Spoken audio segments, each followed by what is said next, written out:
remind you that doodling is not just drawing something, but it can be anything off the top of your head, any kind of mark, anything. So don't worry about it looking like art. Hey, how's it going? Hi, Ryan. Can you hear me? Hi. I can hear you. Can you hear me okay? Yeah, I can hear you great. Great. So, Uh, the propagation of your plants inspires you. yeah, I have like I think 40 houseplants right now. Wow. Yeah, between like some are like pretty medium to small size to be honest. Yeah. So, but yeah, I have a few that are propagating in water and the seeing like the roots grow is just like really beautiful and Uh-huh. whatnot. Hi, Leslie. Hi, Ephraim. Hi, folks. Yeah. Yeah, So question I have for you about the plants is, yeah. so did it take you a while to get them to start growing the way you like start growing? Did you have some failures, or have you always kind of been good with plants? I it's definitely been like a learning process. Uh-huh. I've thrown away maybe three or four, maybe five, like over the last few months. But I actually think I'm pretty good at tending to them. Hmm. It kind of fits like my personality or like some of my more like nitpicky kind of tendencies. The So plants do? yeah, I mean it's like well, it's funny because there are these YouTube videos now where it's like there are people who are talking about their like houseplant fatigue, like their houseplant collections have become like too overwhelming or something. Because they, you know, sometimes they're not all on the same schedule, or like there's some of them need to be in a different place, or like some may get like a little mealybug or spider mite infestation. You have to move them to their own separate place. And I don't know, I feel like for me, there's been waves of like being super like hyper attentive to them, and now I'm finally getting to the place where I'm just like, okay, if one sort of doesn't make it, we're gonna be okay. It's not like it's not it doesn't like reflect on me poorly. Like it's Yeah, these are all like living beings that are contained by like a pot, you know? that's right. It's like you're not a bad parent. You know what I mean? It's not No, but like, they do feel like my children. I do yes. feel like they're my babies and I I want the best for them. So Uh, I'm the same way. I fret. I fret, and I have an app that I will use to analyze the little brown marks on them, and then the is app. that one what's it called? Is you take a picture of the plant and it tells you which one it is? Yes. Okay, so that one they got me with like there was a free trial and then it was like then like somehow they charged me $30 on Apple Pay and then sometimes they don't even like actually identify the correct plant. It's No. No. yeah, I know which app you're talking about. So, It's the Jonathan, one. our studio audience is getting wild to doodle. I see All right, someone let's do says, it. let's doodle woo. So, we'll continue this plant conversation with the doodles. Just to let everybody know, we invite you to doodle with us. And I don't want you to go look right up my nose. But we invite you to doodle with us. So, please grab some paper and whatever you use to draw and make some marks with us. All right. And so Ryan, we just like tilt the Yeah, camera to the okay, paper. the Yeah, paper. Let me and see if this it's going to be, remember, it's going to be half a screen. So okay. you are on the lower half of the screen, it looks like to me. I'm trying to like maybe turn oh like that. Okay. Sometimes you can shoot it from the side, Yeah. and that's just as good. Yeah, Yeah. I see stuff. You see it? Okay.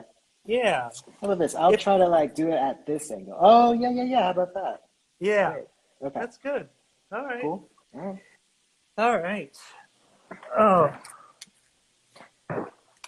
Because we were talking about plants, I'm probably going to draw some. Okay, great. Yeah, yeah. And what's interesting about doodling is it's like sometimes things are figurative, sometimes things are abstract. They kind of, what I love about it is it goes in and out of that, you know? Mm-hmm. It can, for me, it can be, it, because it's free form. Sometimes it's also hard to talk when you doodle, so just warning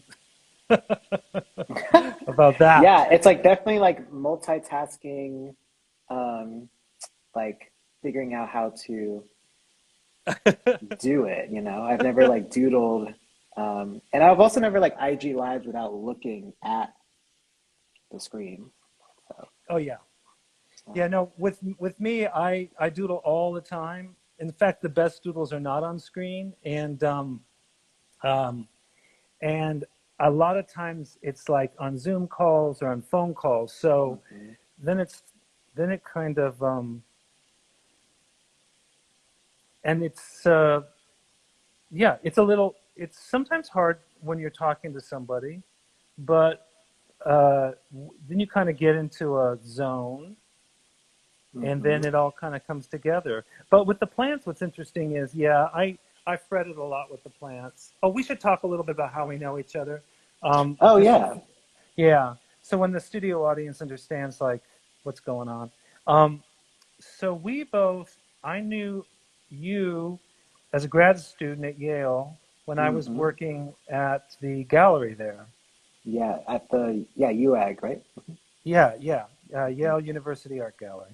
What was your And do you mind what was your position there specifically? You were in the education department.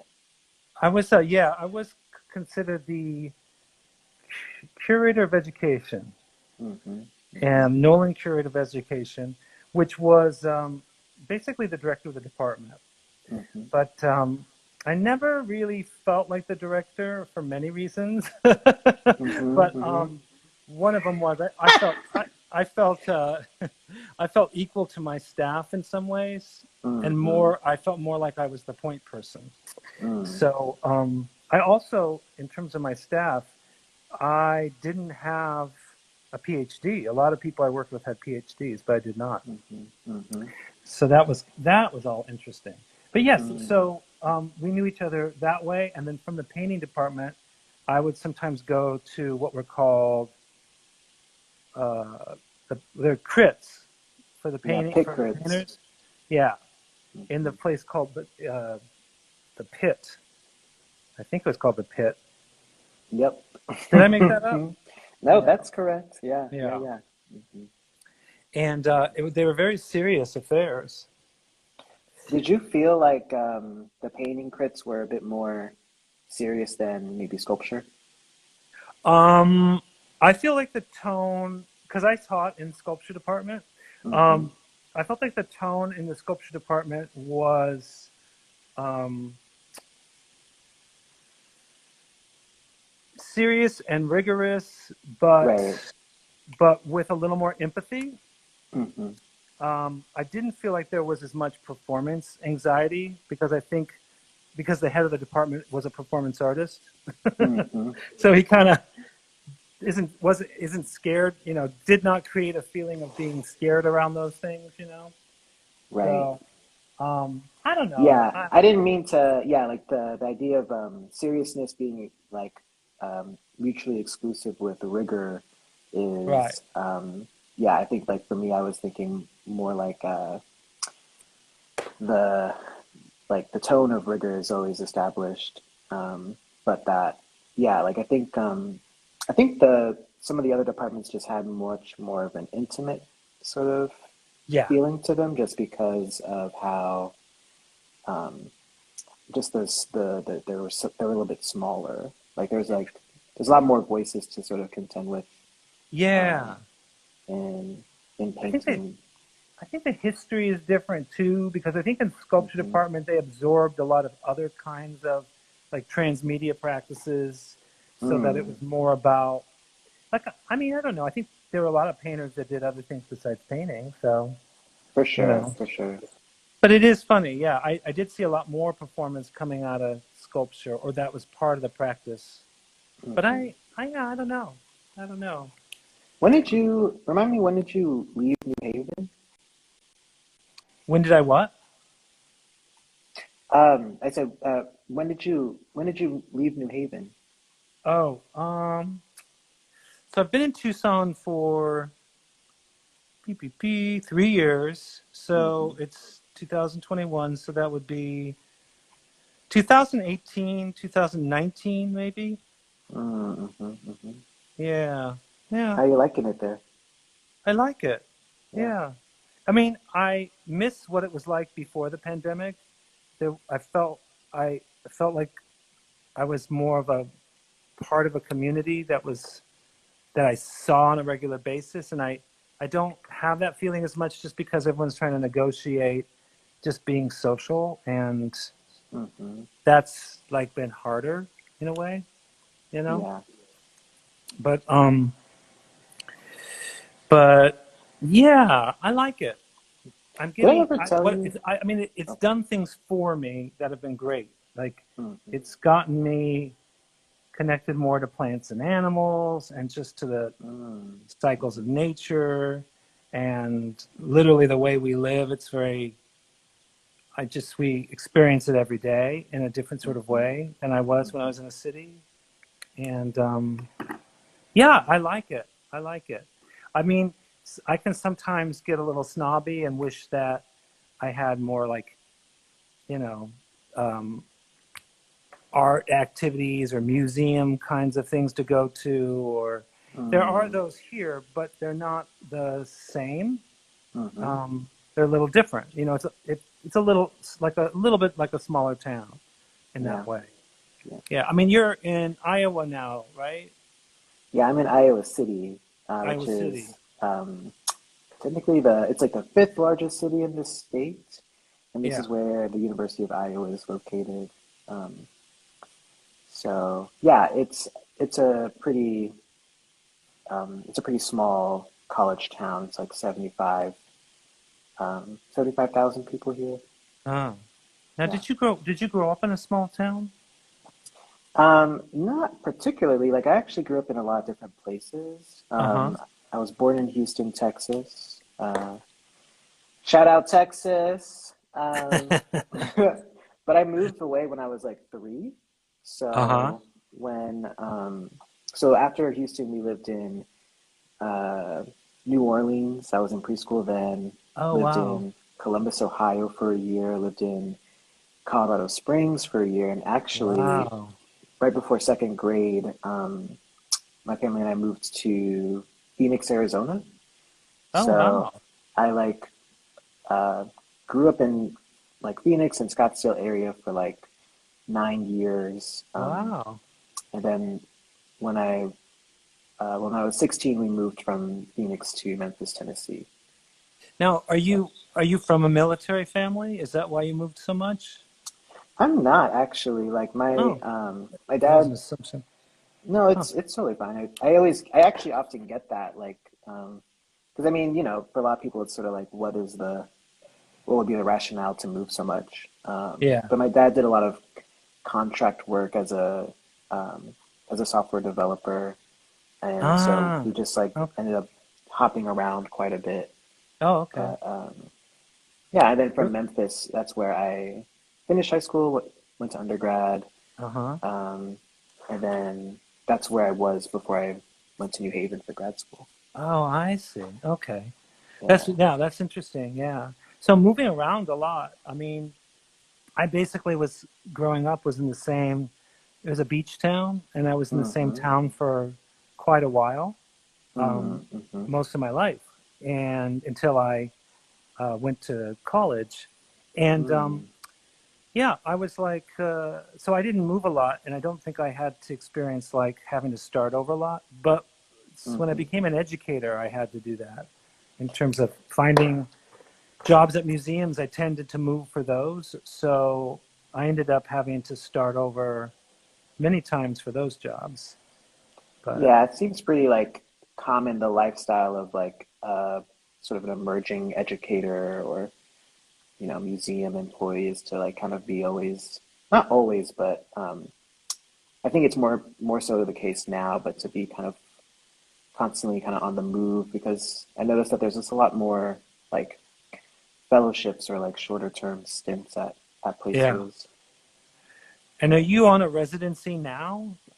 Yeah, Or so what I'm doing in Iowa City is I'm doing something called the Grantwood Fellowship, and um, it's been around for about a decade now. And the fellowship just it entails like a 1-1 teaching course load.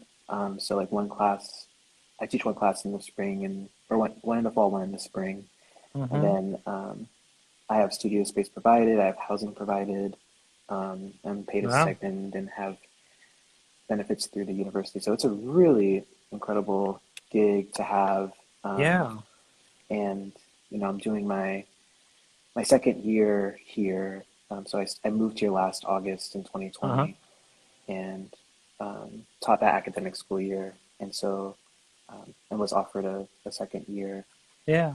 So yeah, it's been really good to me in many ways. And like yeah, there are a lot of these like really beautiful sort of gem moments and things I really appreciate about like living in Iowa City. Like it Yeah. definitely has like um yeah, it's got good energy.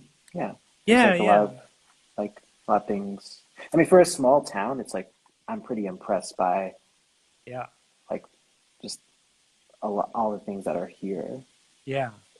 I Yeah. mean, and when I was just kind of beginning to discover those when I moved to Tucson, so Mm-hmm. I'm hoping, once I kind of get out more, I'll start to do that again. But Yeah. it's fun to move to a new town and kind of discover what makes it kind of the way it is, and Yeah. I mean, what makes it unique. It's with a big city, they all kind of have the same kinds of mm, things that I can go to a big city and kind of depend. I can always know that I can look for a museum or I can go to a gallery or, you know, mm-hmm. but it's different when it's smaller town. You kind of have to discover more, I think. I think so. I mean, I think that there's there's just so much different. There's such a different infrastructure. Like there's here, it's like it's really quite rural, sort of outside of um, or outside of like the broader periphery of the city. And so like Uh-huh. in a matter of minutes, you're like on a highway or like at the freeway, and there's like rolling hills and um, like it's just spacious and it's pretty scenic. I mean, it's a definitely it's pretty. It's beautiful.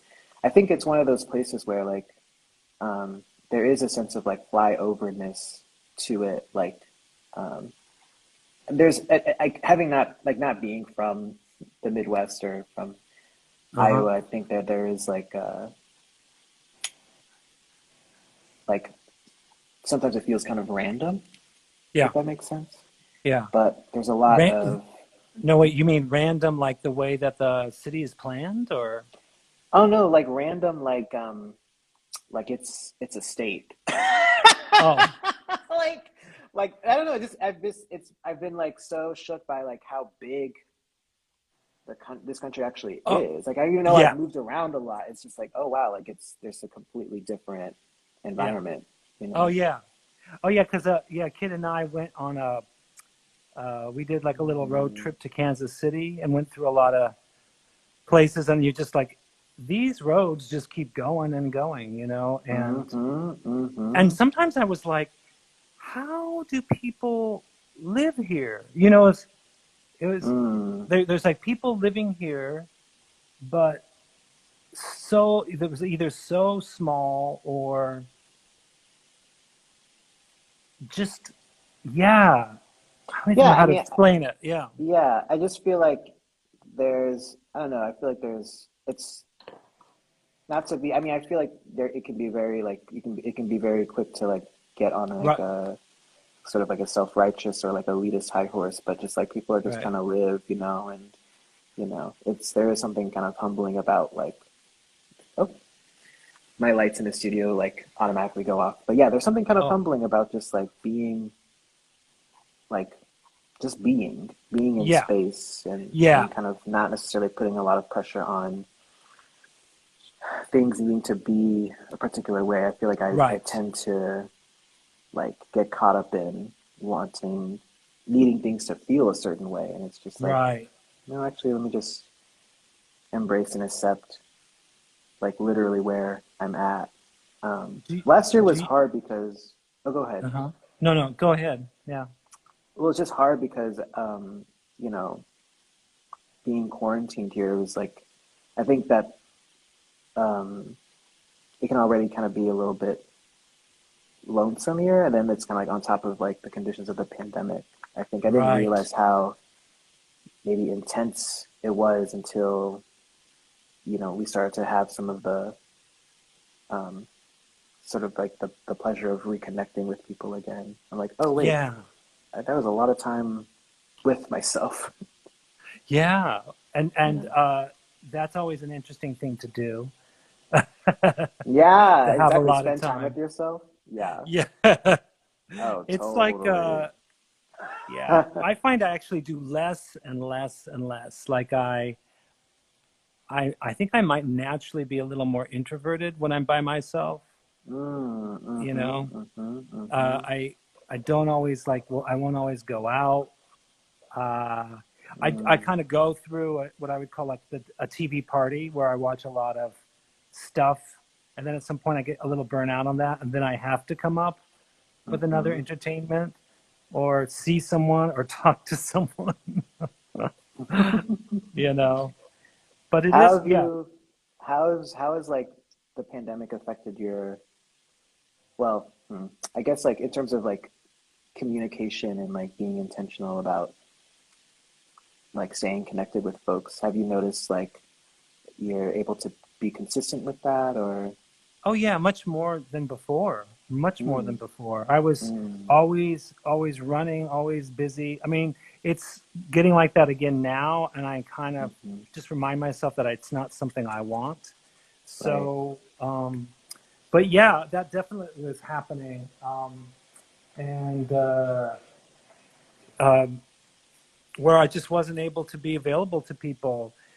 I Mm-hmm. would think about them, but that doesn't help if you're not, talking to them. Right. So, I mean, it would be like That's a I'd word. have the conversation with them, but they didn't hear it because it was in my head.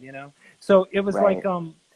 so there's a lot of that, and then I started to realize like how this is going to sound like a little hallmarky, but how important people were to me.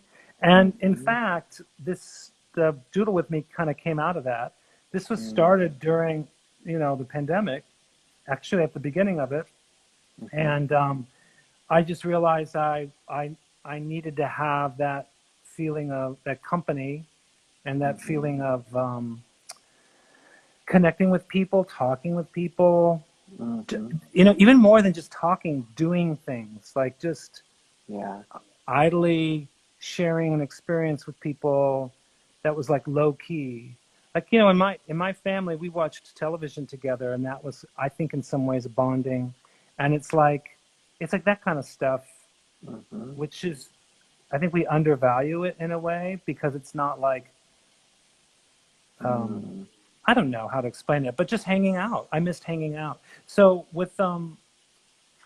with Doodle with me, the gesture was like towards wanting to hang out with people, figure out how do you hang out with people, and how do you kind of um, mm, diffuse what I would say was some of the things that I was experiencing when I was in New Haven, which was a kind of a performative, competitive culture that mm-hmm. that really doesn't help people to connect. Actually, Yeah. um, can be very detrimental to that. And it's just not fun for me. I mean, basically, I'm just talking about me and what makes things fun for me. So it's not like Mm-hmm. I have a bigger philosophy than that. But I will say that yeah. So this came out of that, and I think it may be outliving its usefulness. In terms of like, I What do you think mean? people are. Well, I just think people are back to getting busy again. I mean, Mm-hmm. and they may not have the need to connect now online because they're with other people now. You know what I'm saying? But I Yeah. still like having us here, and I'm just kind of trying to negotiate. Are we still in a pandemic, which I believe we are, or Hmm. are we kind of moving into a new Era. post-pandemic way of socializing? Hmm. You know, which is it online anymore? I don't know. Because online felt like really important during the first part of the pandemic for me. I felt like I was going there for my sense of community. But I think I've always done that a little bit. I'm going off. I apologize, but No, no, hey, I'm a great listener, so I'm not, okay, I know you are. Um, I don't so mind. yeah, yeah. So like even when I was first moved to New York and I was very lonely, sometimes like even just the advertisements in the subway, if I saw them the same ones every day, that felt like company. Those felt like Hmm. friends. I mean, that's how bad I am. That's how Hmm. desperate I am. But there's a little bit of that. A little bit of it's true. It's like sometimes images or media are easier sometimes to relate to than people. And Right. so I think the challenge now is to get back out there um, Hmm. and try to make it work. So, yeah. Anyway, uh, I went off. So what is so because you've been moving a lot, what is the consistent, like, what, what Mm. consistencies have you found to keep yourself kind of, Grounded. yeah, or just, Yeah. yeah, feeling like yourself? Um, I don't know. I honestly really don't know. I mean, I feel like, yeah, there's just been so much like change. Like, I feel like right before the pandemic, it was like I left New Haven with the intention of sort of like stitching these, residency opportunities together at the time, which was like December 2019. Yeah. Oh, we got some sound that went out. Let's see. Okay.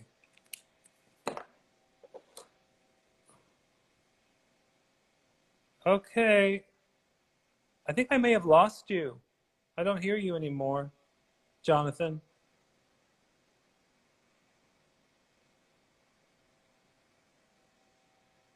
Let's see. Oh, here we go. Oh, you left. So, folks, Jonathan's going to come back. And what up? So, Jonathan's going to come back. We are experiencing a little technical difficulty, which is something that happens.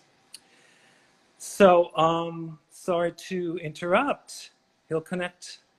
And for those who've joined us a little later, thanks for joining. I'm Ryan, and this is called Doodle with Me. And we actually are almost at the end of the show, about 30 minutes of just drawing and chatting. And so hopefully I'll be able to hear back from Jonathan. Let's see if I can get him.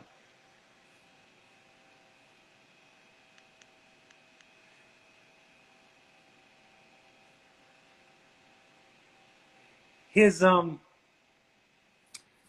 his lights were going out in his studio, so that might have been something too. But this is not a slick show, by the way. It is a show that anything can happen in. So for those of you who are very old, there used to be live television. This is as close as we get to it. So just to let you know about Doodle with Me as we go, it's every Friday night, 6 p.m. Pacific Standard Time, 9 p.m. Eastern Standard Time. My next guest will be Kristen Korolowitz, and she's from Chicago, and she's a curator and a writer. Um, and hopefully he will be coming back. I've invited Jonathan back, but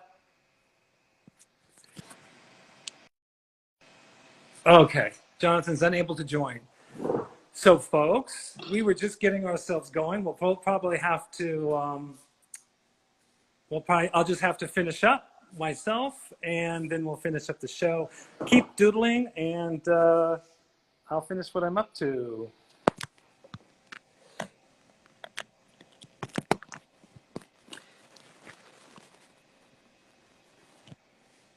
All right. So maybe he'll join, and if not, I really appreciate him coming by. If you haven't seen his work, it's beautiful, and go check it out. Also, to let you know, if you want more of this, one of the things I do is called Level Up Your Doodle. It is after Doodle with me, so people can take their doodles, they can join a class for an hour, and we will work on the doodles longer. So you get more time, and we talk about how to make them more like a drawing we'd want to look at for a longer amount of time. So I hope you had a nice time tonight, and know that I'm always here Friday nights. You can join anytime. And thanks for joining. And I think I told you about my next guest. We also have our schedule up for November. So I hope to see you again when it works out for you. So anyway, have a great time tonight. Have a great weekend, and hope to see you next Friday. And as always, it's been a pleasure. Okay.